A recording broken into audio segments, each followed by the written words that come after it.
Ngorok bisa jadi alarm tubuh menuju penyakit kronis. Banyak yang bilang, ngorok mah cuma masalah kecapean aja. faktanya guys, ngorok itu bisa jadi gejala awal gangguan metabolik. Apalagi kalau kamu mempunyai berat badan yang berlebih.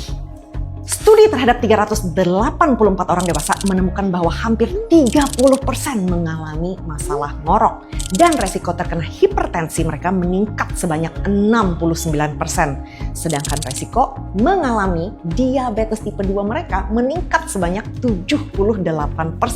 Ngorok bisa meningkatkan resiko terkena penyakit jantung dan kematian dini. Dan yang parah lagi, banyak orang nggak sadar akan hal ini karena mereka merasa ngorok itu normal. Jadi jangan remehkan ngorok. Ngorok bisa jadi sinyal sistem tubuh dalam kondisi lampu kuning. Kalau kamu atau orang serumah ngorok keras tiap malam, waktunya evaluasi gaya hidup dan kesehatan metabolik.